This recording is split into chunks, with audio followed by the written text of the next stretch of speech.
Ready to dive into another deep dive? Today we're tackling something that's essential for any sailboat owner or aspiring owner. We're Absolutely. talking about sails. The heart and soul of your sailboat, really. I've got inspecting a used sailboat 4. The sails pulled up here, ready to see what kind of wisdom we can glean. Let's do it. Knowledge is power, especially when you're about to drop a hefty chunk of change on a used boat. Ain't that the truth? So let's imagine I'm standing there at the dock looking at a used sailboat for the first time. What's the first thing I should be looking at when it comes to the sails? First and foremost, you want to see those sails in action. Ask the seller if they can hoist them up. Okay, makes sense. We want to see them in their full glory. But why is that so important? Can't I get a pretty good idea of their condition just by looking at them while they're down? You can get some clues, sure, but you'd be amazed at what you can miss when those sails aren't stretched out taut. We're talking about subtle things like wrinkles, bagginess, or any unusual deformations that might scream, "Hey, I'm worn out." So it's all about getting the full picture. Precisely. Those sails are like a giant puzzle, and you need all the pieces to make a sound judgment about their condition. Even small imperfections that you might not notice at first glance can impact performance. Right. It's like holding a bed sheet up to the light. You see all the thin spots you never noticed before. Exactly. Now, once those sails are up, let's focus on the mainsail, the big kahuna. Mainsail, locked and loaded. Where do I point my eagle eyes first? The batten sheaths are a good starting point. Now, these are the pockets that hold the battens, which are those flexible rods that give the sail its shape. Oh yeah, I know those. Battens, they're like the bones of the sail, right? Exactly. But the sheaths, they're the unsung heroes, working hard behind the scenes, and because they're constantly rubbing against the sail as it moves, they're prone to wear and tear. So that's what I should be looking for. Fraying, small tears, maybe some DIY repairs. You got it. And don't forget to check around the battens themselves for signs of chafing or damage. Okay, batten sheaths, check. What's next on our mainsail inspection extravaganza? Don't even think about forgetting the runners and the fastening system. Runners and fasteners. Okay, remind me again what those are all about. Think of the runners as the control lines for the sail shape, and the fastening system is what keeps those runners in check. Gotcha. So we're talking about the nitty-gritty of how the sail actually moves and adjusts. Precisely. Any issues here could translate to a world of headaches and expensive repairs down the line. Music to no sailor's ears. The article also mentions crosses. Hmm, What are those? Some kind of nautical good luck charm. I wish. No, the crosses are basically the corner reinforcements of the sail, the heavy lifters, if you will. These guys endure a lot of stress, so we're on the lookout for any signs of wear and tear or previous repairs.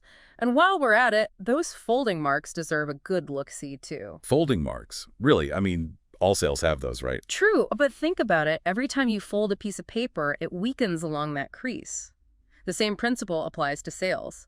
Over time, repeated folding can take its toll on the fabric. Makes sense. It's all about those little stresses that add up over time, isn't it? Like one tiny crack in a bridge isn't a big deal, but multiply that by thousands over years of traffic. You're getting it. And speaking of things that add up over time, don't forget to give those eyelets a good once-over. Eyelets. You mean those metal rings that hold the sail to the rigging? What should I be looking for there? Any signs of tearing or elongation are big red flags, my friend. They're like the canary in the coal mine, telling you that those sails have seen their fair share of wear and tear. It's amazing how these seemingly small details can reveal so much about a sail's history. Speaking of history, it makes me realize how important it is to know a bit about the boat's background, kind of like checking the Carfax before buying a used car. You hit the nail on the head. You wouldn't believe how much the sailing environment can affect those sails. It's like comparing apples and oranges. A boat that spent its life cruising the sunny Caribbean is going to have a very different wear pattern compared to one that's only seen the choppy waters of, say, the North Atlantic. That makes a lot of sense. So we're not just looking at the sails themselves, but trying to understand the story they tell, huh? You got it. And speaking of stories, let's move on to the Genoa. That big, beautiful sail at the front of the boat. Ah, the Genoa, the one that makes you feel like you're flying. What kind of secrets does it hold? Ah, the Genoa, the one that makes you feel like you're flying. What kind of secrets does it hold? Well, for starters, that Genoa, it can take a real beating, especially along the leech. The leech. Now, remind me again, which part of the sail is that? It's the back edge of the sail, the part that often brushes against the spreaders. Ah, those horizontal supports that stick out from the mast, like the arms reaching out. You got it. And all that rubbing, especially when the sail is full of wind, it can really wear down the leech over time. So even small scuffs or cuts along the leech, I shouldn't just brush those off. Definitely not. Those seemingly minor imperfections can quickly turn into major headaches out on the water. It's all about catching them early. Good to know. So we're checking the leech for wear and tear. Anything else I should be looking at on the Genoa?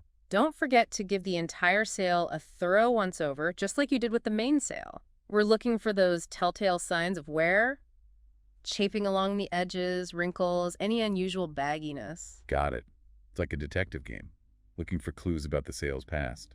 Exactly. Now, speaking of clues, let's talk about something that's not always visible to the naked eye: UV damage. Ah, yes, the silent killer of sails, as the article calls it. Is that something I really need to worry about, even if the sail doesn't look that old? Absolutely. UV radiation is like the sun's way of slowly but surely weakening those sail fibers, making them more susceptible to tearing and damage. It's kind of scary when you think about it, how something you can't even see can have such a big impact. You're telling me. And remember how we talked about a boat's history?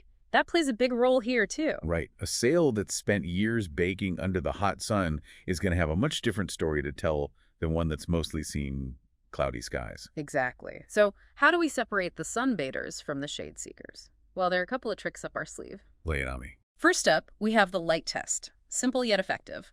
Hold the sail up to the sunlight. What are we looking for? Thinner areas? Spots where the light shines through more easily? Bingo. Those are telltale signs of UV damage. Okay, light test, check. The article also mentioned a controlled tear test. Now that sounds a little intimidating.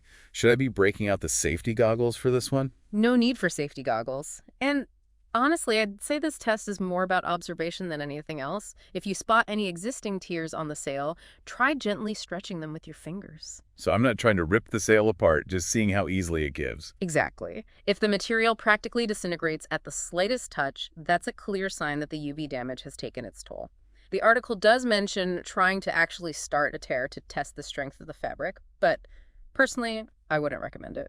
Yeah, I don't want to be responsible for any accidental sail shredding incidents. Right. Better safe than sorry. So we've covered wear and tear, both the visible and the invisible kind. What's next on our sail inspection checklist? What else could there be? The sails themselves seem pretty straightforward, right? It's not Yeah. like they have a million moving parts or anything. That's where you'd be wrong. We can't forget about the unsung heroes that hold everything together. The seams. The seams. I'll admit I haven't really given them much thought. And that's exactly why we're talking about them.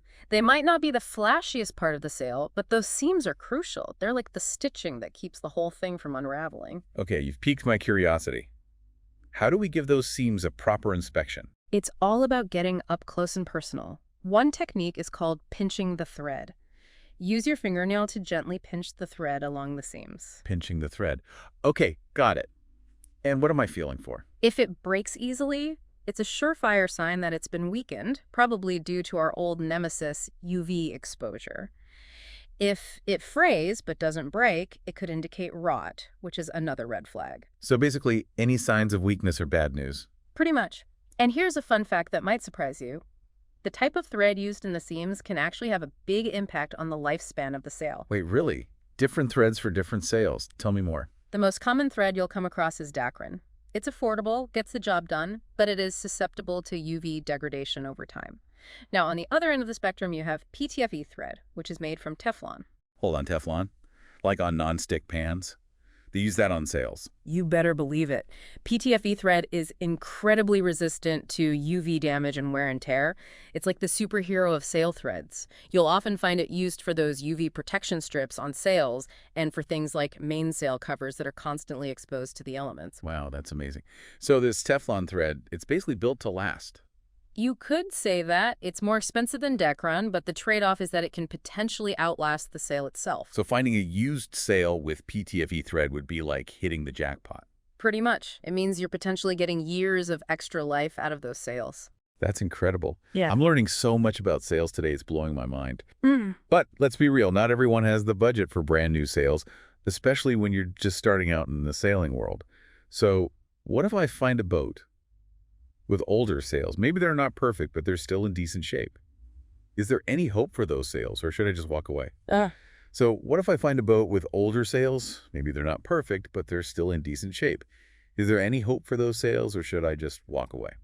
Don't give up on those older sails just yet. There's often a lot of life left in them with a little TLC. The article talks about things like patching, restitching seams, even cutting the sail back to its original shape. Hold on, cutting the sail, that sounds a bit drastic, doesn't it? It might sound extreme, but it's actually a common practice for older sails that have stretched out of shape over time. It's all about restoring the sail's optimal shape to help it catch the wind more efficiently. Think of it like a tailor taking in a suit that's gotten a little baggy. Okay, that makes sense. So we've got patching, repairs, recutting, all tools in the arsenal for giving those older sails a new lease on life. But I'm guessing there are limits. You're right, you can't turn back time completely. While these techniques can be effective, they won't make a worn-out sail perform like new. It's all about finding that balance, that sweet spot between budget and your sailing aspirations. Exactly. If you're just out for leisurely cruises, a repaired sail might be perfectly fine. But if you're planning to race or embark on some epic ocean voyages, investing in newer sails is probably the wiser choice. Couldn't agree more. And here's a final thought to ponder as you embark on your used sailboat hunt.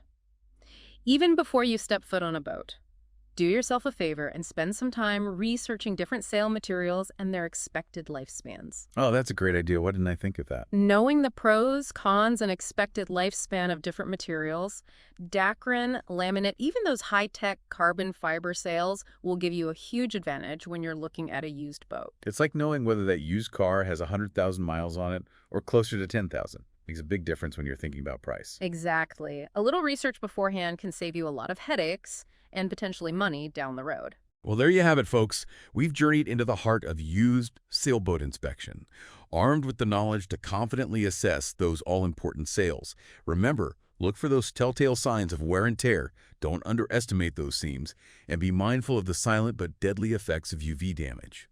Oh, and don't forget that golden nugget of advice: research those sail materials.